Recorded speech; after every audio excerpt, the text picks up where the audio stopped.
Israel और फिलिस्तीन की लड़ाई क्या इस बार अंतिम छोर पर आई?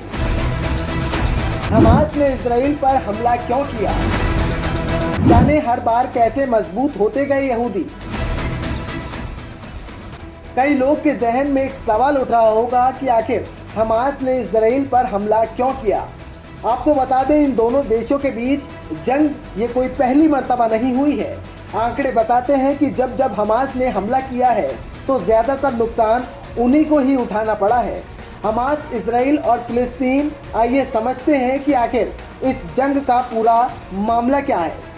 इजराइल, हमास और फिलिस्तीन, इस लड़ाई में प्रमुख तौर पर यही तीन स्टेक होल्डर हैं। इजराइल और अरब देशों की अदावत पुरानी है। साल 1948 में जब इजराइल बना, तभी से अरब देशों की इजराइल से बनती नहीं थी। इसका नतीजा ये हुआ कि यूनाइटेड नेशन का 2 स्टेट प्लान कभी अमल में नहीं लाया गया।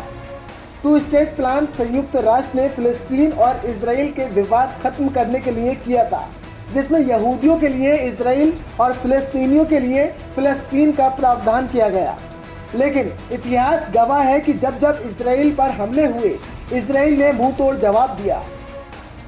न सिर्फ जवाब दिया बल्कि अपनी स्थिति भी मजबूत करता गया।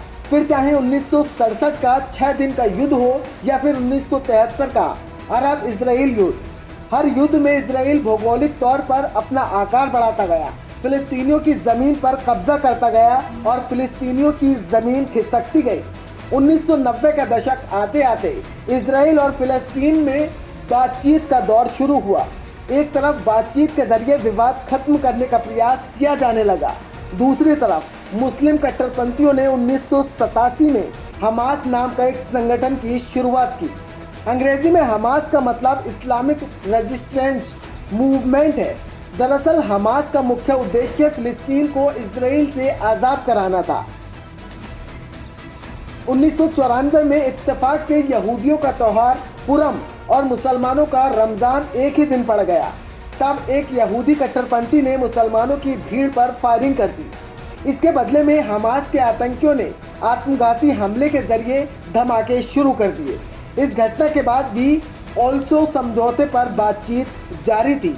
शांति प्रयासों पर पूर्ण विराम लग गया और 4 नवंबर 1995 को जब एक कट्टरपंथी यहूदी ने प्रधानमंत्री यूजक रॉबिन की हत्या कर दी। फिर साल 1996 में बेंजामिन नेतन्याहू पहली बार इजराइल के प्रधानमंत्री बने।